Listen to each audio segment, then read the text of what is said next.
याद रखें दोस्तों, साथियों एवं नौजवानों, इस बार असलेमपुर पंचायत से सरपंच पद के कर्मठ शिक्षित एवं सुयोग्य उम्मीदवार श्री संजय सिंह की धर्मपत्नी रूपा देवी को चुनाव चिन्ह बगुला छाप पर बटन दबाकर भारी से भारी मतों से विजयी बनाना है, क्योंकि सरफरोशी की तमन्ना अब हमारे दिल में है, क्योंकि सरफरोशी की तमन्ना अब हमारे दिल में है। देखना है जोर कितना बाजुए कातिल में है, देखना है जोर कितना बाजुए कातिल में है।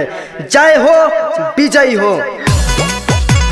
संजय भैया जिंदाबाद, जिंदाबाद जिंदाबाद, संजय भैया जिंदाबाद, जिंदाबाद जिंदाबाद, रूपा दीदी जिंदाबाद, जिंदाबाद जिंदाबाद। जीतेंगे भाई जीतेंगे, संजय भैया जीतेंगे, जीतेंगे भाई जीतेंगे। रूपा दीदी जीतेंगे। अब की मोहर कहाँ लगेगा, बगुला छाप जहाँ रहेगा, अब की मोहर कहाँ लगेगा, बगुला छाप जहाँ रहेगा।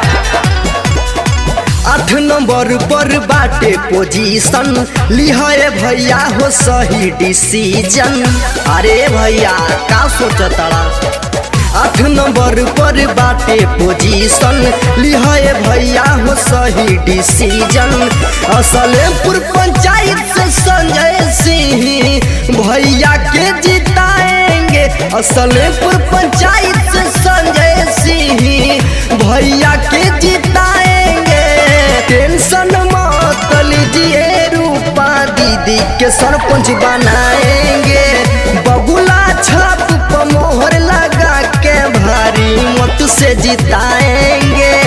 अब की जीत पाका है। लिमड़ी की जनता जिंदाबाद, जिंदाबाद जिंदाबाद, सिंगड़ा की जनता जिंदाबाद, जिंदाबाद जिंदाबाद, तुर्की की जनता जिंदाबाद, जिंदाबाद जिंदाबाद, लक्ष्मण बिघा की जनता जिंदाबाद, जिंदाबाद जिंदाबाद, उस्ताद की जनता जिंदाबाद, जिंदाबाद जिंदाबाद, मल्लागंज की जनता जिंदाबाद, जिंदाबाद जिंदाबाद, जमालपुर की जनता जिंदाबाद, जिंदाबाद जिंदाबाद, महुआ बिघा की जनता जिंदाबाद, जिंदाबाद सिंगड़ा जिंदाबाद, मटिया की जनता जिंदाबाद। जिंदाबाद जिंदाबाद। गाँव के विकास होखी, नाली गली रुकी ना, सबके समान मिली, कबहू मानवा झुकी ना।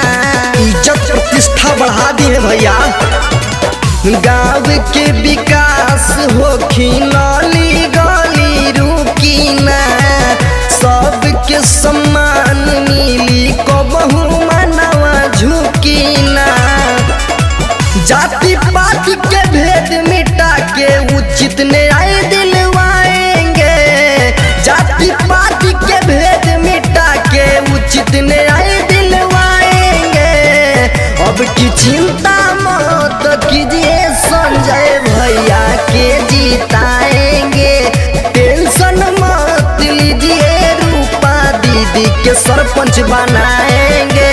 अब बगुला छाप पर मोहर लगा के जिताएंगे, ठीक है ना? अर्थ ठीक है।